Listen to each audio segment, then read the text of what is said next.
Hello and good evening. This is Louis Brantmeyer with his brother Tyler Brantmeyer, and we are, for the evening, Clever Orbits. Tonight we're discussing Season 7, Episode 2 of Star Trek that is known as Voyager, named Imperfection. First of all, Tyler, this was a really touching episode and moving. I want to hear your thoughts, first of all. All right, so very good character-driven episode. 7, you start to understand a whole lot more about her through the eyes of Icheb and through her own eyes, which appear to be malfunctioning in the beginning. So, yeah, pretty much all around. There are some characters that I had questions about. Why are they there? Why are they there in that situation and not someone else? Kind of like they just so happen to have these actors in a position to be certain places, like Tom Paris later on in sickbay. But on the whole, yeah, it was a great episode. I liked it. I liked it too. I surprisingly didn't have as much as I usually do to observe about the episode, but it was good quality, and the scene at the very end was really satisfying. Like to start, where she's actually crying. Like, that made everything that happened in the episode totally worth it. I was just like, yeah, all the character development, all the back and forth, just to see her cry and it actually means something. Like, that's golden. Now, of course, right. It wasn't about the Borg, really, at all. Just one, or two in particular. Yeah, what? About 6 post-Borg, if you count those 4 children in the beginning that got home. Yeah, so it's kind of like, what is it like being after being a Borg? I mean, living life. And that's whatever. It's cool, but it wasn't thematically what we were looking for, which I'm really glad. Like, we talk about Borg fatigue. I was definitely fatigued with the Borg before this episode, and now this episode just kind of pushed me over the edge. Like Endgame, they at least have something interesting that's going on with the Borg. It's still a little interesting, the transwarp hubs and stuff. But this is the space where I was just like, yeah, I don't want any more Borg. And luckily, the Voyager writers were smart. They didn't have any more Borg until the end of the season. So that was a thing. That was a good thing, I thought. Agreed. They really just squeezed as much juice out of that particular rag as they could.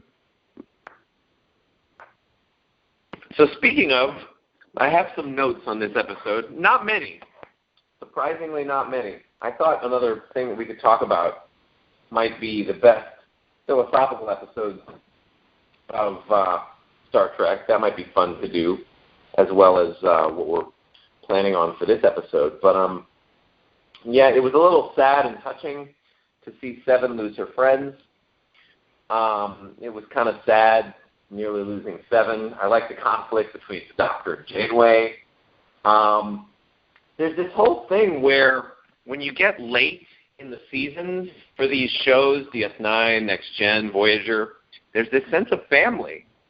And that's enough to propel the show. Like, that's enough to where you're just like, yeah, I want to see what happens with these characters. I care about these characters. And it doesn't even really matter what happens to them. It matters, like, them, how they deal with whatever happens to them. And so, let's see, some other stuff. Icheb is kind of like Wesley Part 2, except he's like a Borg. Like Wesley, the sequel. Now he has Borg implants. I kind of like Icheb more than Wesley. Oh, everybody likes Icheb more than Wesley. Yeah, he's not exactly saving the day yet, but he is talented and gifted the way that Wesley was. And it's very rough. It's just an approximation. It's not exactly the thing. But I felt like for the episode after Unimatrix 0, which we'll talk about next week, actually, it felt like the Delta Flyer was repaired really quickly. And I think the Delta Flyer is the coolest shuttlecraft ever to exist. I think it's elegant, sleek, beautiful, curvy, fun, spacious. Creative. Yeah, spacious. Like they have like several different compartments. In time, it looks like you could basically live the Delta Flyer and just like it'd be a nice little ship. I would love to live in the Delta Flyer and just like travel the world. That would be great. I'd have to cloak it, have to sleep in it cloaked. But that would be a fun Star Trek spin-off. Living in the 21st century in the Delta Flyer with Replicator. And navigation can't fail because something would hit the ship. Would hit the ship eventually. Somebody should write this show. Yeah, I thought they repaired the Delta Flyer quickly. And my only favorite line, and then this concludes my notes actually, it literally is all the notes that I have got, was Tom Paris when he's flying the shuttle with Tuvok and Janeway. Tuvok says there are 37 Borg drones approximately. And Tom responds, 37 doesn't sound approximate to me. It's just like, yeah, okay, you're right. It's not approximate. He must not have seen exactly what Tuvok was looking at, and maybe they just picked up Borg torsos. Yeah, it was like half a Borg. But yeah, I also liked another line by Tom Paris in the episode, and this was coming at the bait and switch that was the simulation where they try to save Seven with a new cortical node that they got from the dead drone. And just basically after everything was said and done, and apparently it was the 12th simulation that failed. He says, "Captain, this is our 12th simulation. Something tells me 13 won't be our lucky number." Yeah. Yeah, that was cringe drone level ironic and funny. Yeah. I liked it. Yeah. But yeah, not too much going on in this episode. There was the bonding between Seven and B'Elanna, being how difficult they were as patients. We difficult patients need to stick together. So they're doing characters right, just like pretty much every other Star Trek show. What did you most empathize with? Like, I had a feeling, so I'm just going to get personal for a second for our listeners. Because of your condition, right, if you don't mind talking about that. No, it's fine. Go ahead. Your immune deficiency, like, what is it like to live with a chronic condition? And I had a sense that, like, you know, maybe she'll have to live this way for a while. Or forever, like she'll have to live with some sort of debilitation in her performance and in her ability. And I was thinking maybe that might have fed into why you had such an experience of pathos. But really, it's up to you. What was touching and moving about this episode? Well, how much they cared. That registered to me on a very subtle, just on a different level. It didn't immediately occur to me. But after the fact, I realized Seven and I share some similarities in that respect. And I just connected because I had gotten to care about Icheb as a character in the previous episode where the Borg-centric, sort of, peripherally, when you meet his parents and people from his species. But that's mainly, I had connected with him and we'd been spending 2 seasons now, or 3 seasons rather, connecting with 7 of 9. So at that point, it was 2 characters making difficult choices, or faced with difficult choices, like any good Trek episode. And ultimately, him pulling a Wesley and saving the day sort of, kind of dumbed it down for me, my ability to really connect with the episode. But that's mainly what hit so hard for me, that final payoff where 7 of 9 is actually crying and Icheb smiling at her. I didn't really connect so much with Icheb saying goodbye to the 4 Borg children in the beginning. Like, I hadn't really gotten to know and love them as much as we've grown to like each ep. It's pretty cool. Yeah, I'm actually really glad they got rid of those as quickly as they did, because like we never successfully built a sense of like worrying about them or concern for them. Like they really, I don't know, they just kind of felt extra, unnecessary. It's probably why they got rid of them. It's probably why they were written away. They didn't have a really, I mean, I think they had like the Haunting of Deck 12 or something where Neelix told them a story. But other than that, they didn't really get to play. Yeah. So yeah, that was it for me. But I realized later on that Seven was she had a similar dilemma. She has a similar mindset. So that, yeah, immune deficiency is something I'll have to live with, and she'll have to live with these Borg implants for however long they'll keep her alive. Yeah. On that note, let's switch to rating this episode, and then we can talk about something else as well. Unless you had some final thoughts.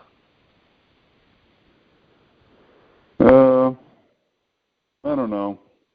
They shoehorn Neelix. They've been shoehorning him into episodes for 6 years of Voyager now.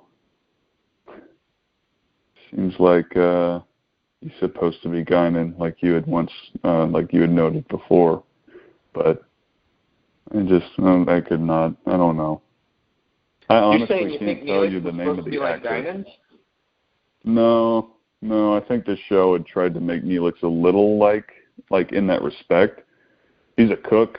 He's basically in the mess hall 24/7, which sort of serves as like a 10 forward-ish location for Voyager. Yeah, I was noticing that as I was watching DS9 earlier today. Each series has their like place where people go to basically, eat and get to know each other. Next Gen, it was 10 forward. In DS9, they shifted into like, hey, the capitalism thing that's making a profit is very important, so it's going to be Quark's. I recently heard the episode where he called it, I'll have to look up the actual title. It was really good. It was like Quark's Bar and Emporium or something. Like he had a really long title for it. Quark's Bar, Grill, Gaming House, and Hallow Suite Arcade. Yeah. It was nice. Great. It's great to sit on a marquee or a neon sign. Yeah, go ahead. Yeah, and then Voyager, we have whatever that area is called. I don't think there's an actual name for it. Is there? The mess hall? It's just the mess hall? Yeah, okay. So that's the mess hall, so it's not special, no. And then in Enterprise, we have another, just the mess hall. Yeah. They didn't get their place. That's sad. That's all right. Anyway, no, I don't really have many final thoughts concerning this episode. There were a lot of cool quotes, like the doctor saying, "Persistence is futile." That was pretty cool. Yeah. Yeah, that was cute.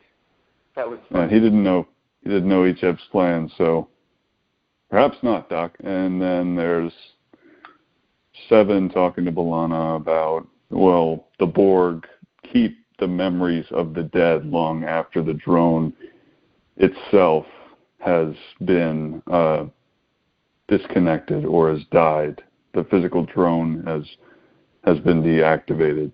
Like the collective continues to house its memories, and they live on that way. She's like, that's how I knew I would be living on if I were still connected to the collective, because the Borg have no concept of an afterlife. It's like, do you know you're going to be in Sto-Vo-Kor when you die?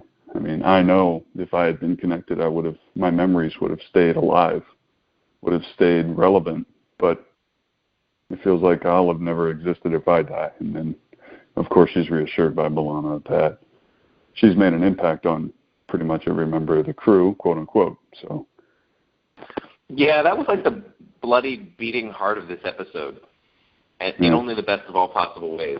Like, it was her exploring and relating to what it means for her to be human and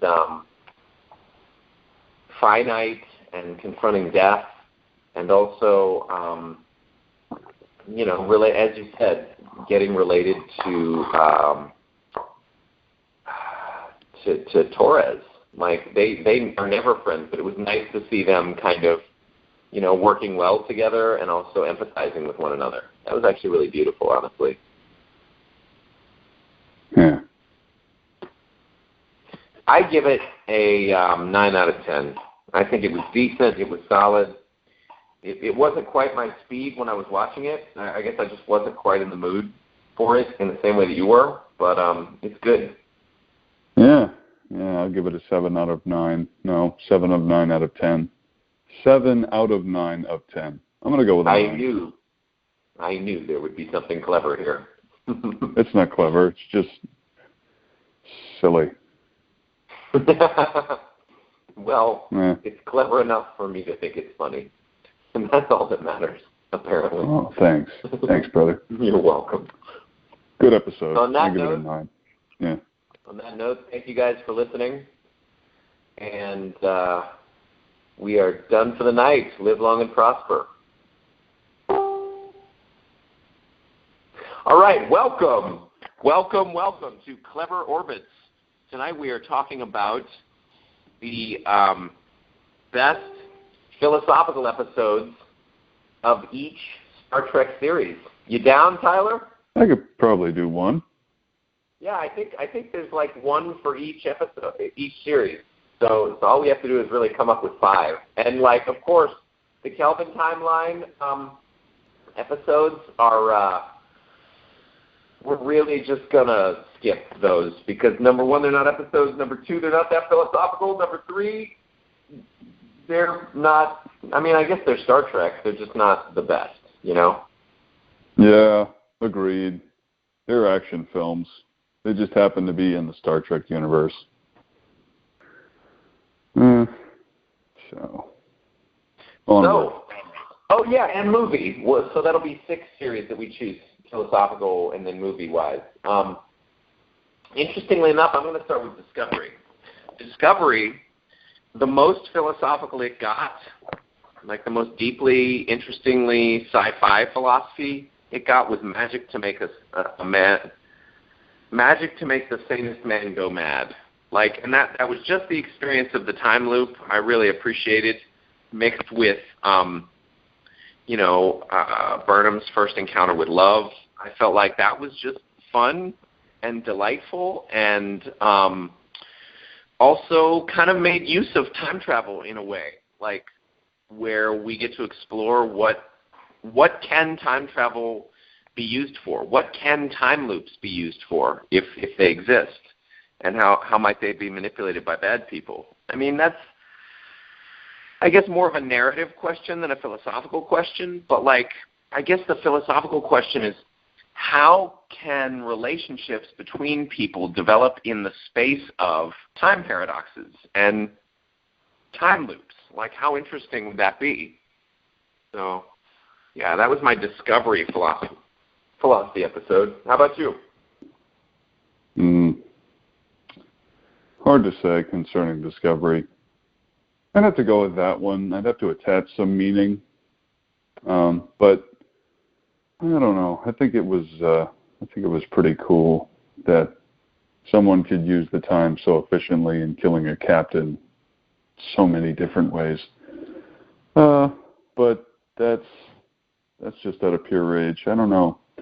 As far as philosophical episodes go, Discovery seemed too straightforward for me to have much going on. Sure, there were moments where you could connect with it in a way that you connect with Deep Space Nine, like the war with the Jem'Hadar, the war with the Founders, and the Dominion. You can see parallels, and you can see Burnham's internal conflict as far as her character arc. I think examining her journey is more along the lines of what I would consider philosophical, in my opinion. Just watching the whole series and just focusing on Burnham as a character. Yeah, I'd say it's more existential, which is philosophical, but it's more about like how things mean things for an individual and how they relate to their own lives. Yeah. So just a slight adjustment. Hey, I you're started the teaching philosophy guy, this so. weekend. Can you tell? I started teaching again this weekend. No, it's actually perfect. This is the perfect way to have this discussion with the perfect person. Yes, I can. Very good, sir. So then the question then becomes, what's the best movie, the best philosophical movie of Star Trek? Let's see. One was kind of, two was basically just Moby Dick in space. And Totally. 3 was We're Finding Spock, and we found him. Also, I kick a Klingon into the lava of a planet that is devolving. And then 4 could be considered somewhere falling under the purview of this. Well, it examines humanity in a way that, these whales are extinct, and now we need them in order to save the planet. And it's sort of just an argument in favor of conservation, and, whalers are bad. And Star Trek 5... it tried. We'll just skip that. Star Trek 6. Star Trek 6, that's good. I couldn't go any further. Star Trek 6, basically, a beautifully written conspiracy in space. I don't know if it worked like perfectly. I don't know if everything worked. There were a few tongue-in-cheek moments, but I'm just kind of reviewing the movie as a whole. I don't know. I want to hear your pick because I don't really have too much to go on as far as the next-gen films are concerned. But there is one part of Generations that I really liked in terms of Kirk's character and what he chooses to do. Instead of saving the galaxy again, he chooses to stay in the Nexus. Because he wants to be happy for once. Even though he knows it isn't real. Yeah. I'd say the best philosophical film when it came to the original series was definitely the Voyager. Like, it got people to ask interesting questions about our relationship to the ecosystem and then other species in it, and illustrated that in a really cool way. Now, when it comes to, the next-gen movies, I'd say actually, so one of the interesting things about these films is that insofar as they work as films and they provoke philosophical thinking, that makes them effective. Like, the more effective they are as films, generally speaking, the better chance that somebody will be drawn into that kind of questioning. So, I'd say Star Trek First Contact. Nemesis, close, kind of gets you to ask questions about clones, but not really. And First Contact was actually really interesting. It was really well done. And so, insofar as people watched it and they engaged with it and they had some thoughts about it, I think it was provocatory of philosophical thinking. Yeah. As far as, tell me what you're thinking as far as First Contact goes. Like, why? Well, just the concept of the Borg. So since we've done First Contact before on this podcast, there was a lot of stuff we delved into on how the Borg became a little bit more complicated with the Queen and how Data, there was subtlety to his relationship with her and his expression throughout the film. And, there's philosophy in there if you wanted to find it, if you wanted to notice it. You kind of have to be aware of it. You won't necessarily be led down that path. However, it's I think more likely because it's well done. So especially with Data's character. Yeah. Yeah. Yeah. And then, okay, when it comes to DS9 or Voyager or Next Gen, the original series, I think with the original series, everybody wants to say the Measure of the Man. Wait, that's TNG. You're thinking of TNG. You're right. I think they're right. I think they're generally right. I mean, it's pretty radical and revolutionary, the idea that a being that is not like us, even biologically, could be alive or considered alive. Like that's pretty crazy. That's worth considering. Question no one had thought to ask before Data came along. Totally.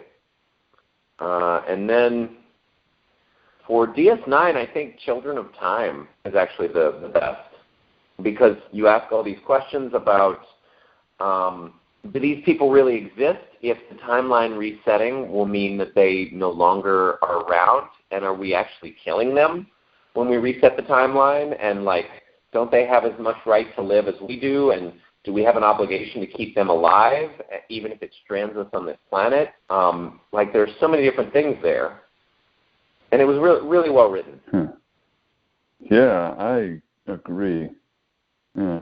That's always an interesting question.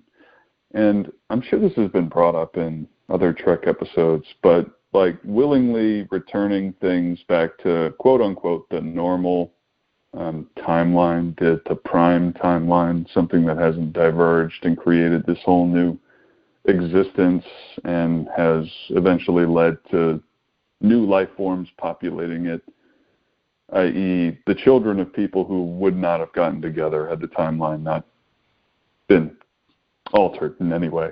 Exactly. Yeah, so I always found that, yeah, just the entire trajectory of all of their lives changes radically. So yeah, no, I thought asking those questions was totally Trek. Every time it's brought up, and I do remember better than I do. I thought there was at least one other episode in one of the series where I thought about erasing a certain timeline would mean killing the people who appeared as a result. Maybe Year of Hell or Timeless. You might be thinking of those. True. Voyager, yeah. I think time. Well, yeah, I think when it comes to Voyager, I think Equinox parts 1 and 2, because, but only in context. Like, if you just want an episode that by itself is philosophical, I would go with Timeless. Like, time travel is always a fertile ground for the play of the mind. But when it comes to the ethics of Voyager versus the ethics of other crews, Equinox, and that sets them apart. Like, that makes them different. And what if Voyager?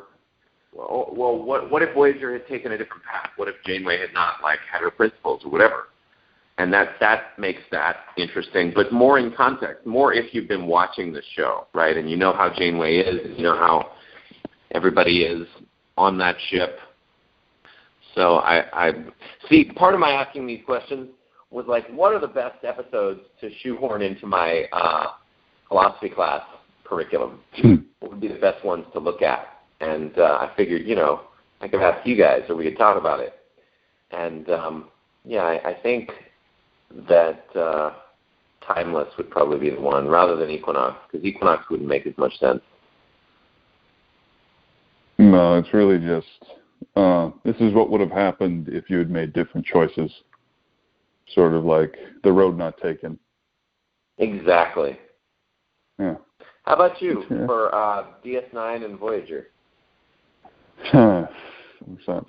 Let's see. I've seen these series a lot. I don't think I've seen them enough to be able to just cherry pick one episode straight from memory. That's all right. We've got running favorites for them. I think the episode right after Scorpion Part 1, the one that's Seven-centric and focuses completely on what she wants, who she is, and how she ends up, like the choices that are made for her. Like, is she an individual that can make her own choices? Is her judgment sound? Is it not? Oh, the gift. Yeah, the gift, right. And, of course, yeah, there's the subplot with Kes leaving. But, yeah, I think that one resonated with me on that level. But, God, all of Star Trek as a whole, save for a few clunkers, could be looked at in a certain way. I probably couldn't really recommend any off the top of my head. I just don't remember enough from most of these episodes.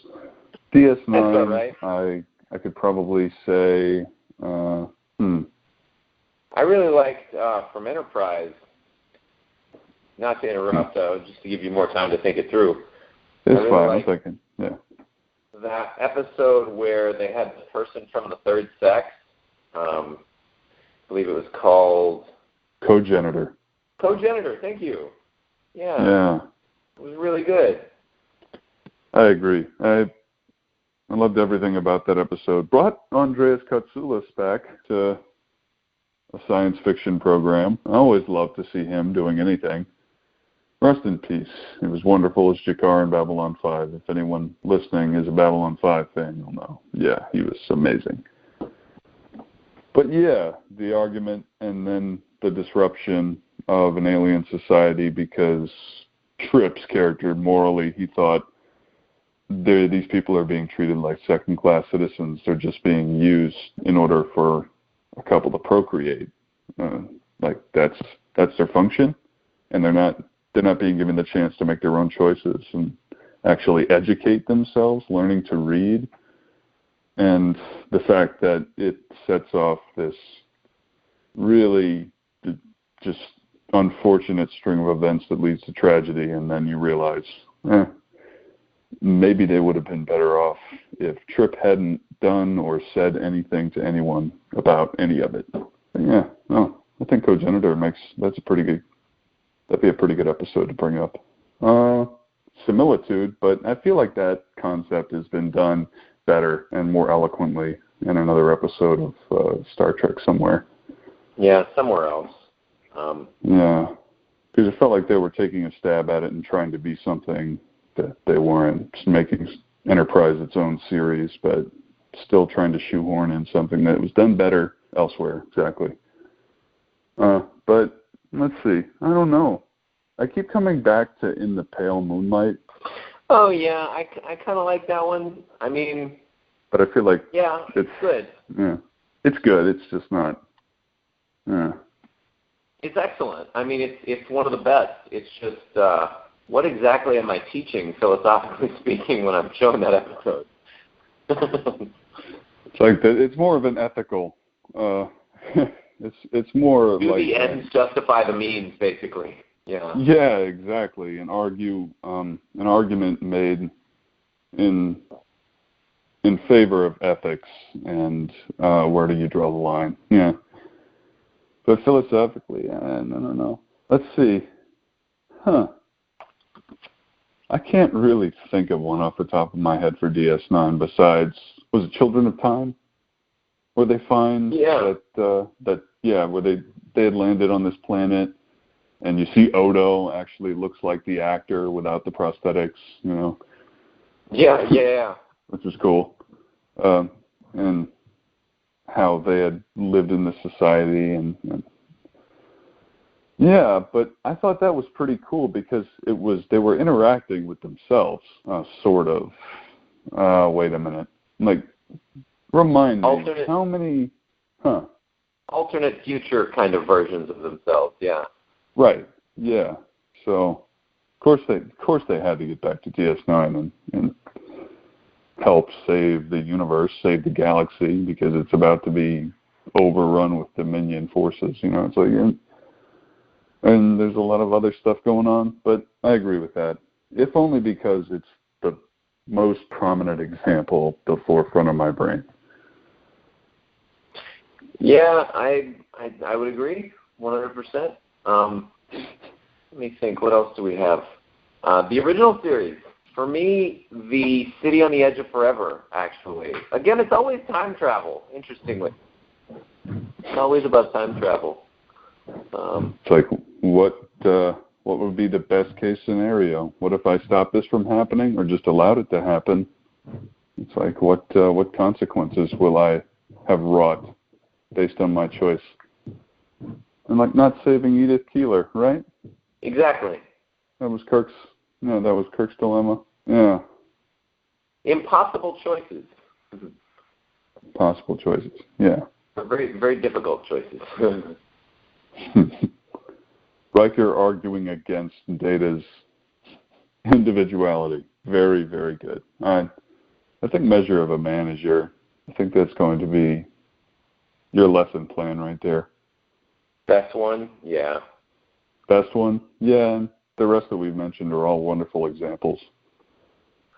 Well, on that note, I think, so we got the original series, Next Gen, DS9, Voyager, Enterprise, Discovery, and both of the movies. I think we got good answers, sir. Thank you for your participation in this, man. Hey, happy to be a whiteboard to bounce off of. Makes me really want to go watch, what do you call it, Similitude again, or not Similitude, Cogenitor again, actually. Good episode, well acted. Yeah. Yeah, it's going to be the biggest, contribution to the class, is I think we're going to watch that one at some point.